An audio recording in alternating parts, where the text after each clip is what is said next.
Good morning. Happy Friday, February 10th. I'm Kat, by the way, if we haven't met, with Ta-Da by Kat, Next Level Staging and Design, where we are choosing to live by design. And we wanted to do this segment, being the month of love, at least from a commercial standpoint. We believe, that love is always 24 by 7. That really, that's like the Beatles said, love is all there is. But we are going to share today something that we love, Jeff and I. He's doing some technical stuff right now, so we can stream on several sites. But we love reading and have for, probably for me, over 50 years. So it was difficult for me to come up with just a few, 5 or 10 life-changing books to share with you, because there's been so many. So this is not all inclusive, but I hope that by us sharing that, maybe you're inspired to pick up a book, go on Amazon, order a book and be inspired. And who knows, maybe it'll be life-changing for you. So again, I am Kat Filinos with Ta-Da by Kat, and Jeffrey Wong, my loving husband and business partner, is joining us today. And we are going to share, we both obviously have our own reading list. And I'm going to start while he's doing the technical side with the first book on my list. And by the way, if you're just tuning in right now, stay tuned because we're going to give away a book. There's a little action item for you to do to win that book. But when I was checking my library, some of the books I still have, some of them I don't, but I happen to have 2 because I have given this book away as a gift. So if you'd like the chance to win a book, stay tuned. Share this with someone who you think could appreciate a book as a gift. So my number one book that came to my mind, excuse me, in my journey, my self-actualization, journey to enlightenment. I don't think we ever really arrive there, but it's a journey. It's a constant journey in this platform, in this matrix that we live in, illusion, dream, reality, whatever it is. And that is Norman Vincent Peale's The Power of Positivity. The power of positive thinking. I'm sorry, I stand corrected. It's the power of positive thinking. And that was really integral for me. I think I was probably, excuse me, in my 20s when I picked up the book. It's not a very thick book, very poignant. And you'll find, at least in my books, and I'm sure probably in Jeff's as well, that there's a thread and a commonality in many books to the roads to enlightenment, the road to improving ourselves to be a better self, or to have a spark of creativity, or to learn something. And of course, you can see the guitars and the musical in the background of Jeffrey. I believe there's probably a guitar book on his list. But the power of positive thinking was integral for me because it was, excuse me, one of many that I picked up that really opened that door to that we can change our thoughts and change our life through the power of positive thinking and changing our thought.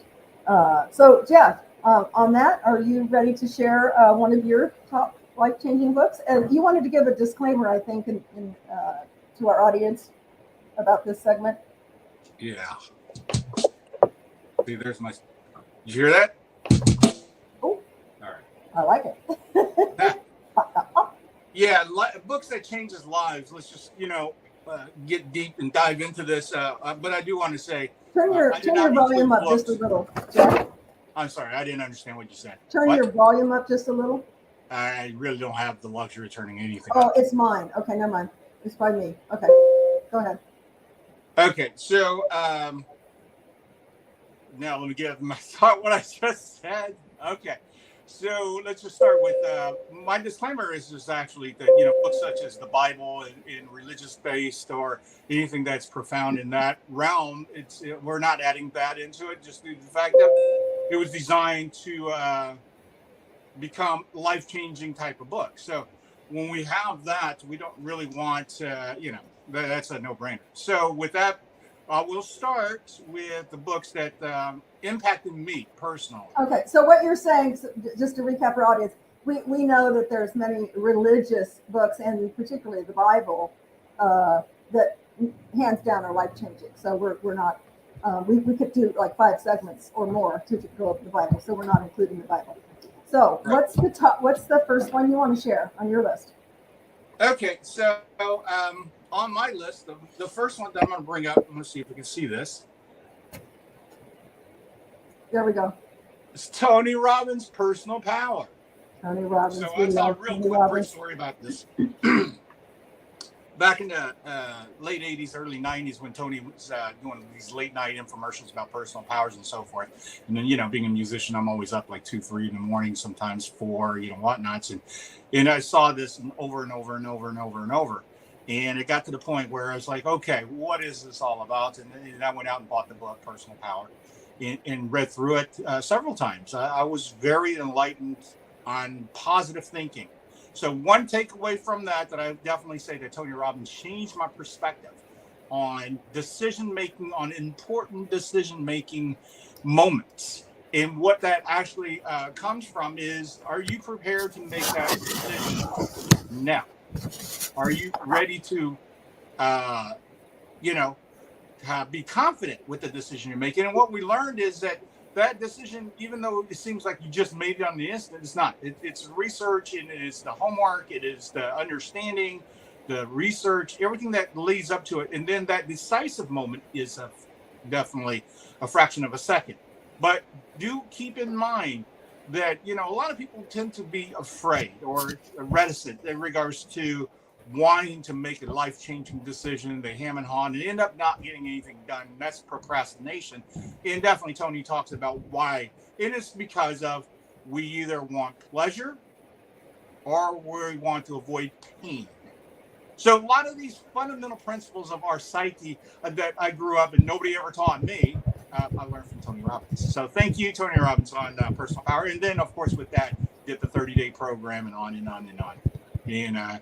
And it opened up a bigger rabbit hole for me to go to in regards to personal. It does. It's like I like how you put that, because it's like opening up a door, Yep. and that's the thing. Most of us were not taught the fundamentals of, of the power that we hold within to create the best life that we can, from relationships to, just personal dynamics and the whole human experience. We're really not taught that. We're just on this, do this, don't do that, conforming to other people's rules and ideas and ideologies and what's right and what's wrong and all of that. So it is like a door, like the door is opened and there's a stream of light that comes in. I wanted to piggyback on that, Jeff, because didn't we, the first year we got married, and we're going to celebrate 25 years in November, didn't we do the audio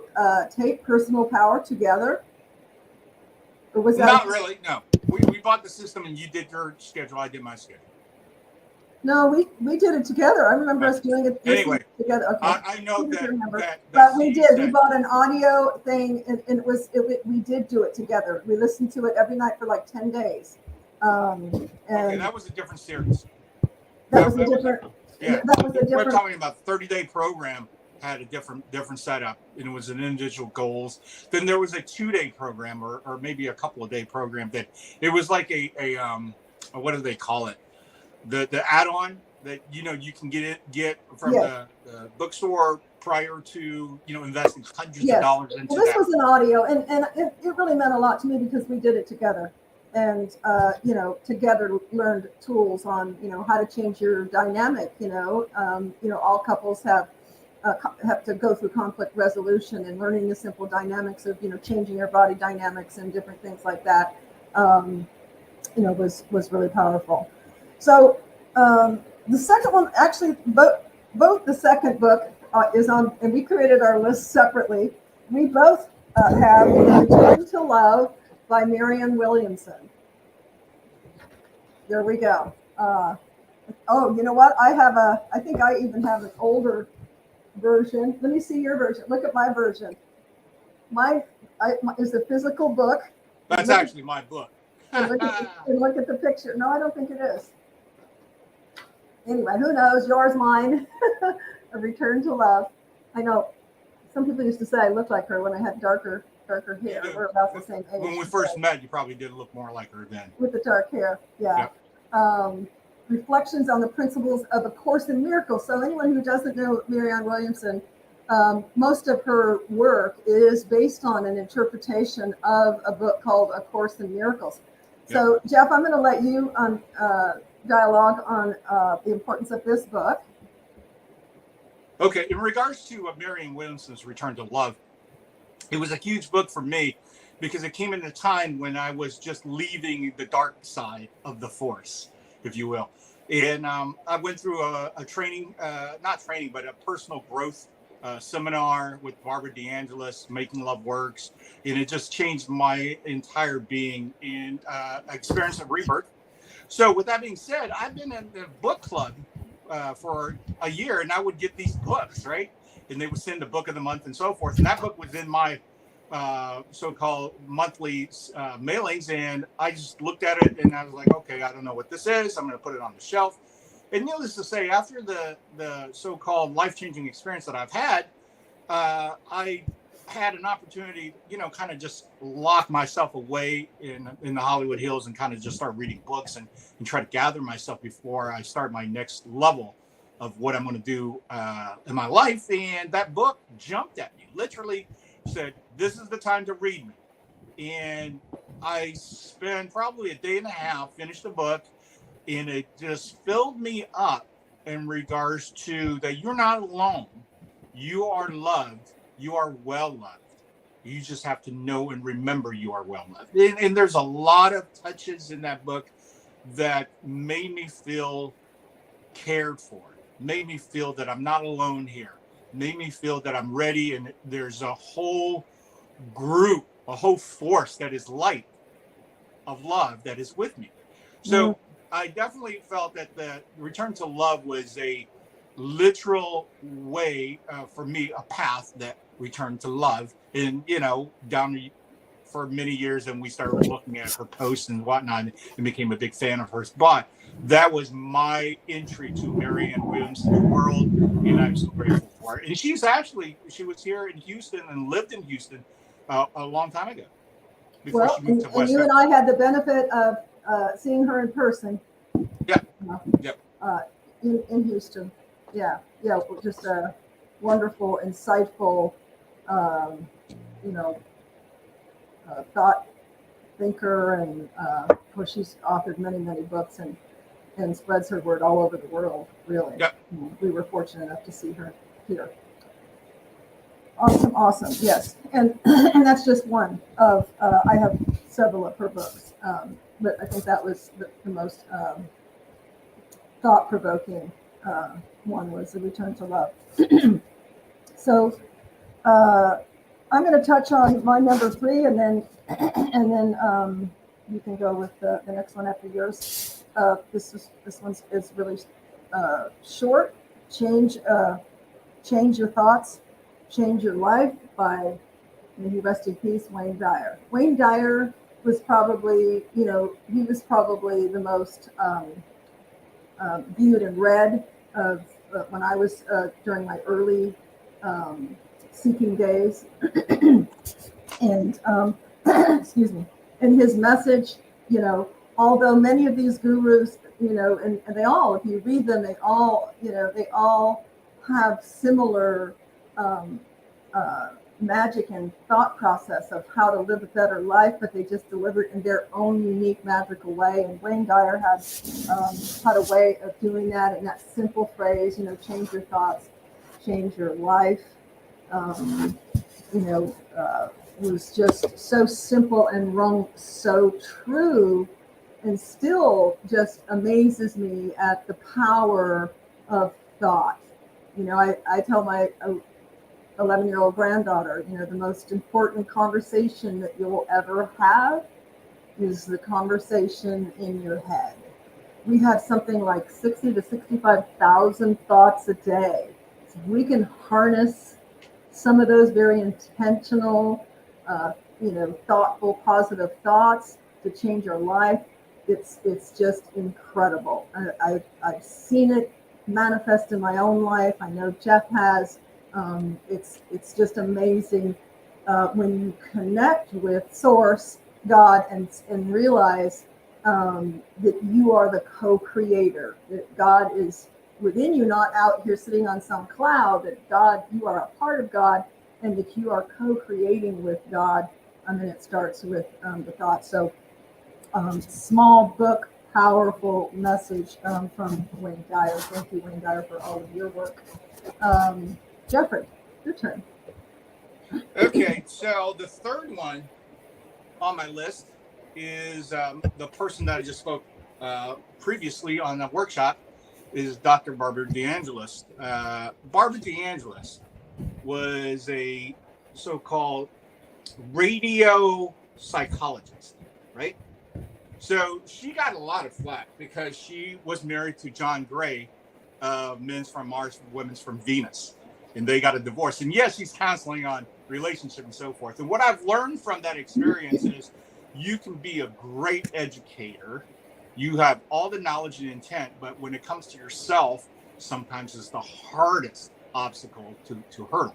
So, it's just no different than a great coach may not have been the best ball player. Right. So just keep that in mind when I say this. This book, Are You the One for Me? The reason why I chose this one. And, I've read a lot of her books, you can imagine. This is the quintessential book on how to find how your relationships wasn't working before, and what do you need to look for to get your relationship the way it should be. And just a note here, he read this before we met. Oh, absolutely. Absolutely. I actually read this book right around the same time when I read Marianne Wilson's book. So it really opened up my eyes regards to relationship. And basically what it does is this is going to give you a lot of checklist type of ideas regards to how your paradigm was set and how much of that junk that you carried from your childhood that does not serve you when you're finding your perfect mate. Right. And why, if you're finding yourself being attracted to, or in a relationship and the same, whether it's mental abuse, physical abuse, and or other things that are not serving you, and you're like, why me? Why do I keep? And this book, I think, is integral. And so you identify the patterns and go, okay. Number one, what happens is it's the familiar past. So we attract the familiar past instead of creating, a more optimal future. So this gets you, you first have to identify it. What am I doing? What am I doing, while I'm asleep? I'm just, attracting because it's comfortable, but that's not where you want to be. So, well, and I'll add this to it. It's just that, we all have been in relationships that we can't figure out why it didn't work out. Okay. And basically, straight up, there's never been rules or guidelines. There's never been any kind of do's and don'ts discussed in depth. Handbook, yeah. Now, you and I have been married 25 years. We did this right from the gate of what are not allowed, what is allowed, and what we're doing. And a lot of this came from, this type of teachings from Are You the One for Me? Because I know. And just to add a little thing, when we were phone courting in the beginning, one of the things that really connected, when you first meet someone, you're like, well, what do you have in common? What do you connect? We were blown away by, we had read many of the same books. So we were on the same path of seeking and identifying and living, having the best relationship possible. Because we were reading the same books. You want to find out about someone, look at their library. Well, let me ask this too. And I'll close with this on this book. if you're in a relationship and you can't figure out why you're constantly fighting, you're constantly disappointed, you're constantly hurt, you're constantly feeling disrespected, you're not getting answers. You need to find out what's going on. And this is the book that helps you to have a strategy, a plan, and an outline regards to why, how, and what can I do about it? And is it salvageable? That's right. Are you the one for me? Just because you love somebody in your paradigm of love, right? And yet you go into everyday application of that relationship of doing things together and you have no connection whatsoever and you're constantly frustrated. And that's because it's a bad fit. And you didn't understand that because you never understood that there was supposed to be a fit in the first place. There was supposed to be this compatibility, this connection, combination. We just hear these words, right? We see this in Hollywood movies, we see it on TV, but yet nobody goes, how do you get this? The how. It's not enough to know the what. Today we need to know the how. And I think that's what she puts together so well. Yep. You know, and you might think it's, oh, that's kind of, you know, it's just, I'll feel it. You know, well, you can't trust your feelings if you're ending up in that same loop of the bad relationship. I know one of the things that really stood out for me, and I don't know if this was a result of her book or if I had done it before and read something else, but it was the fundamental of putting down what are the things that I absolutely, they are non-negotiable, have to have with my significant other. You know, for some people it might be looks. Some people, you know, money. Some people, money is not there. It's other things. You know, they can't have kids. They must have kids. This religion, that. But there needs to be a clear delineation of these are the non-negotiables that I need, because no one's perfect. No relationship. You know, you work on it and you make it a meld of two imperfect human beings for the most perfect relationship. But there's got to be that non-negotiable. And for me, I think once you see that, then you are going to filter out those possible negative relationships if those fundamental items are not on that list with that person. And then there's the, you know, would be nice. So the other side is, well, it would be nice if they were rich. Well, it would be nice if, you know, yada, yada. But the non-negotiable, critical. Yeah, critical. Yep. Okay. I don't want to keep on taking more time on that. Yes. But, you know, I definitely recommend every book that we're recommending, that we're talking about here in this podcast, in this Cat's Home Chat, we both recommend for you to go check out. Even if you go download a sample chapter, Kindle is probably one of the most affordable way to download books. And just here's a little tip for all of you folks who don't like to read or don't have the time, as you say. Get it on Kindle, put it on Alexa, and have Alexa read it to you. Just put on your headphones. I love that. You got to show me how to do that because I need to do that. Yeah. I'm one of those old-fashioned, you know, I like to read, I like to highlight, I like to underline, and I like to reread. But yeah, I definitely want to look into that. Thanks for sharing that, Jeff. We're going to, you know, stay to our 30-minute. We have about 7 minutes. So Jeff, pick out a book out of yours, and, you know, we'll just go down here until we hit the 30-minute mark.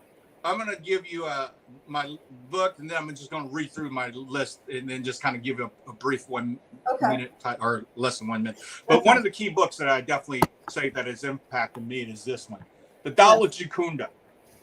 Okay. And this is Bruce Lee's finest moment, in my opinion.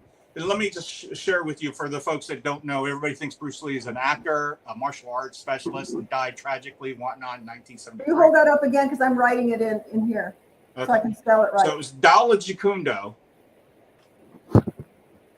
Okay. Tao is meaning, it's meaning of the way, like the Tao, the system, the way, right? Yeah. The Tao of Jeet. Jeet is actually, as described in translation, is the way of intercepting fists, Jitren Dao. And it's a defensive move. It's an action that to couple with the reaction of something. Okay. But here's something that most people don't know. Bruce Lee was born in San Francisco, came back to America when he was 18 years old, went to University of Washington, and was majoring in philosophy while he was teaching Kung Fu. And when he got injured, he was laid up for almost 6 months in a hospital bed in traction and whatnot. And this is where him and his wife, Linda, compiled his knowledge into pages. And then it was literally after Bruce's passing that they compiled this into a book. While I got this book, first time I got this book, I was a teen. And I thought it was just a martial arts book. As I got older and started reading this more and more, and I've owned probably 6, 7 different copies of this book in my lifetime, it started to really open up the philosophical point of what we are, who we are as human beings, as an artist, expressing individuality. Hence the be like water, my friend. You know, we know that, you know, if we put in a cup, it becomes a cup, put in a teapot, it becomes a teapot. It could crash or it could soothe, you know, all these things that Bruce Lee has, these little wisdom.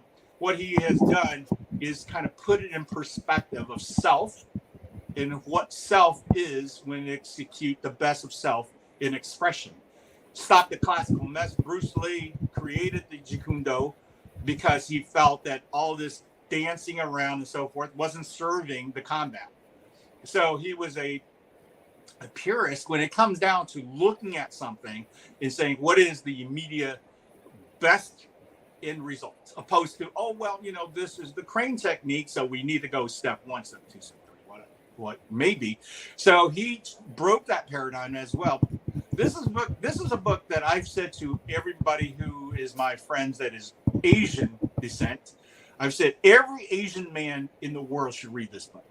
The reason behind it is because there's a lot of Chinese philosophy that goes into it. So that itself should be read. But I believe everybody on the planet should have an opportunity to at least skim through the book.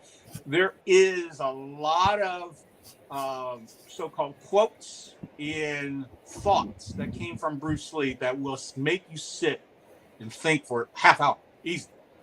I created actually a couple of videos using Bruce Lee's style of Jeet Kune Do philosophy on improvisation in music. Because it's about, again, the integrity of self-expression in the moment being the artist. It is an extremely dense and rich book. Okay, so that's Bruce Lee. The last one of my top 5 was The Secret Teaching of All Ages by Manly P. Hall. Manly P. Hall was the founder of Philosophical Research Society in Las Vegas. If you go into this place, it will blow your mind. There are scriptures that was hand-painted by monks from the 14th century on the wall. There are books that you could never find anywhere in a so-called bookstore, but it's at Philosophical Research Society. And just the book itself, The Secret Teachings of All Ages, it taught me everything from alchemy to the Kabbalah, the Illuminati. Everything is in this. It's unbelievable how much research went into this book. So it's called The Secret Teachings of All Ages. Okay, let me put that in. So I'm going to wrap up the book. Talk a little bit about the Celestine prophecy. Yeah, I'm going to wrap this up. So the last 5, these are just going to say that I read these books and it made such an impact. It opened up the door and went somewhere with it. The first one was my friend told me, hey, you got to check out the Celestine prophecy. While it was a fiction book, it opened up my point of view quite a bit about the energy. So I definitely recommend that. It's by James Redfield. It was a bestseller for a long time on New York Times. The second one. So that's a fiction? Because I have that book, but I haven't read it. Yeah, The Celestine Prophecy and The Ninth Insights, both are fiction books. But it resonates deeply. And we all know at this point, sometimes fiction books are actually fact, non-fictions. Okay, so let's go to the next one. The 1 Minute Manager by Ken Blanchard.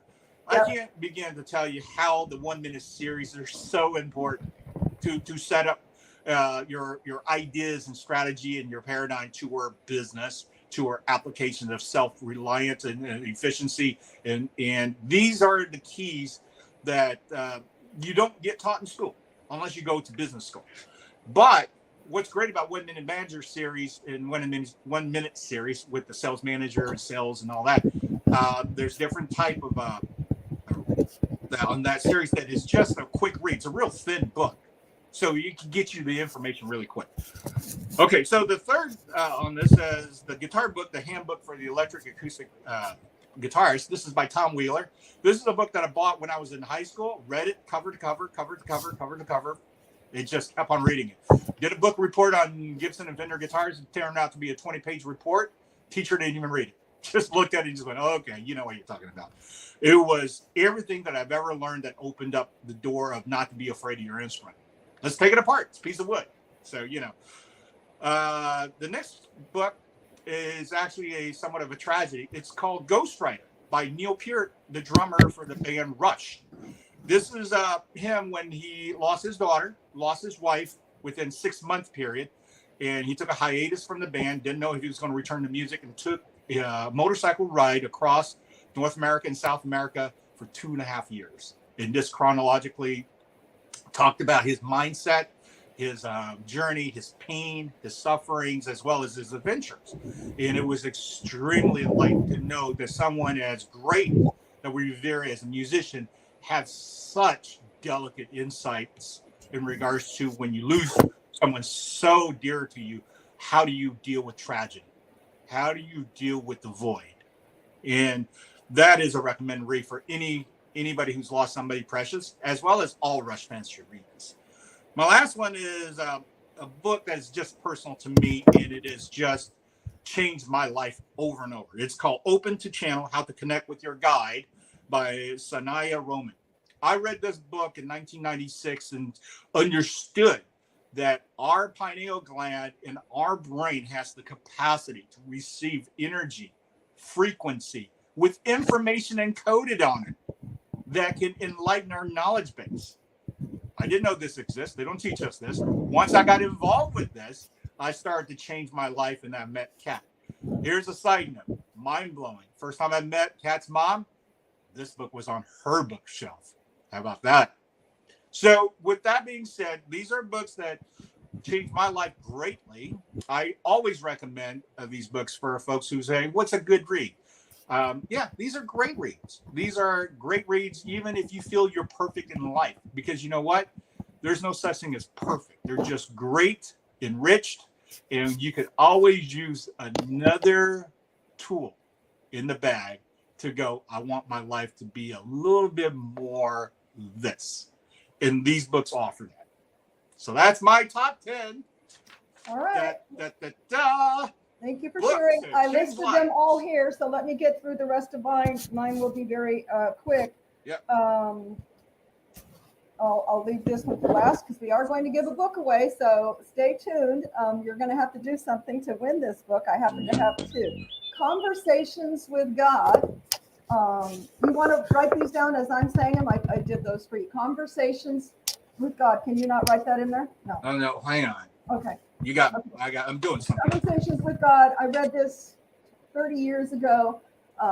It actually was my savior, my personal savior, when I was bicycling through Europe, 5 countries, had a root canal in Switzerland, just a ton of stuff that happened. And this book was my savior. That's all I'm going to say about that. It's very unique.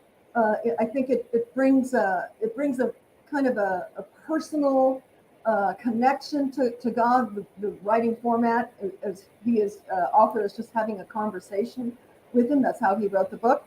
So if you haven't picked that up, it's a great book. It's one that I've shared with other people, and I'm out of copy now. I need to get another copy because I'm one of those that rereads passages. Because you'll find that you might have read it a year ago, 5 years ago, 20 years ago. You pick it up again, and it has a whole new enlightenment to you because you're in a different place. So, Conversations with God, Hidden Messages in Water by Dr. Emoto. I have shared this one with many people as well. It's a small book. It's mind-blowing. Again, back to the affirmation and confirmation of the power of our thoughts. No longer is it just woo-woo. Oh, you can manifest, you can make things happen with your thoughts. Emoto actually has scientific photographs of energizing water with positive thoughts and de-energizing water with negative thoughts. And the photos are incredible. Obviously, the positive is the beautiful snowflake-like creations, perfectly formed, and the negative is something really murk and dark and ugly. To me, that's just, it's mind blowing. I'm one of those that I love it when they marry science with metaphysics. And I'm going to end with a quote by Dr. Joe Dispenza, who does just that very well. I watch him on the Gaia channel and I do his meditations. And although I have not read a book of his yet, I'm ordering one that I can listen to on Kindle. But before that, prior to Dr. Joe Dispenza, The Ecstasy of Surrender by Judith Orloff. The Ecstasy of Surrender. The message comes through again with many of these books, and what it really kind of opened up my eyes with the one that I can't pronounce it, Dao Shikundo, and that is to flow, to be like water. And it's the same concept, but Judith puts it in very pragmatic stories. If we would just remember, yes, on top of thoughts become things, to surrender to the now, surrender to the moment.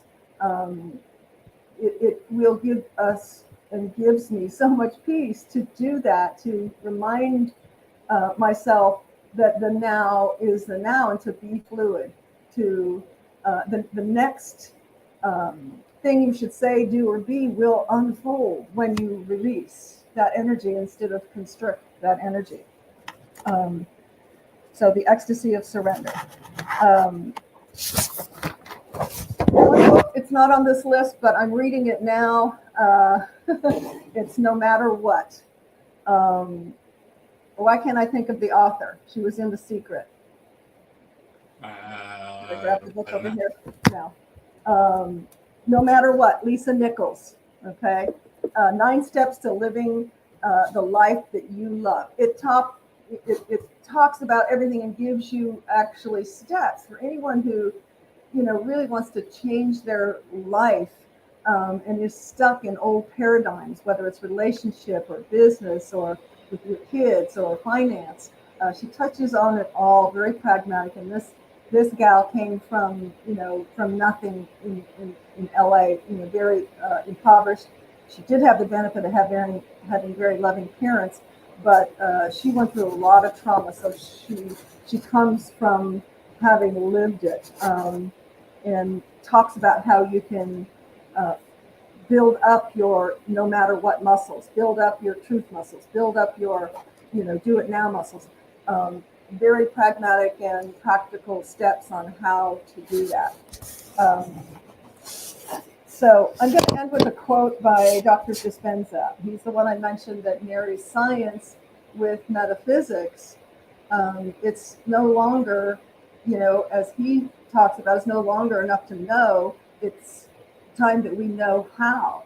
And he explains and shows, they've done hundreds of thousands of tests on the brain to actually show how the brain will dance in unison when we raise our energy and connect our head with our heart. It physically changes in these tests that he does.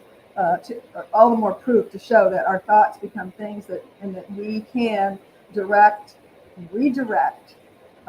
our destiny. Becoming Supernatural. That's his latest book. You can get it on Kindle. How common people are doing the uncommon. When the mystery of the self is unveiled, we can wake up to the understanding that we are not linear beings living a linear life, but instead dimensional beings living dimensional lives. The beauty behind the infinite probabilities that await us is that the only way we can change those those futures is to change ourselves in the present infinite moment. Grasp onto that, the present infinite moment. So that leads me to the last book that I'm giving away, which is The Power of Now, which is really all about, again, put in other words, the present infinite moment. And Eckhart Tolle goes about to show us and share with us how to be present in the moment. We are all inundated with so much distraction, so much outside infiltration, so much chatter going on inside, so much judgment. And he, again, takes you through practical steps on how to be in the present moment, the power of the now. So I happen to have 2 of these on my bookshelf. I would love to give this away. And I was trying to figure out how to do that. So I'm going to share my email. The first one to email me, and all you have to do is put in the topic, the power of now. And my email, and if you could put that on there, Jeff, is tadabykat@gmail.com. TADABYKAT@gmail.com. And as a bonus, I'll give a second book away for the first one to email me at livingthedream.cat@gmail.com. I've got 2, guys. And I'd love to share them with you. The power of reading is just opens up your world to so much. And we apologize we're at 41 minutes, so we're not too far ahead or too far long. I hope you enjoyed this. Pick up a book. You'll be glad you did. Pick up a book or plug into a Kindle and have Alexa read it to you, whether you're when you're driving or on your headset or what have you. And as always, stay hopeful, stay positive, stay connected, and stay reading. Pick up a book and read. Thanks so much for joining us today, and have a wonderful, beautiful weekend. And we love you. And it's love much. Love you, Peter. We love you. Bye, Jeff. Goodbye.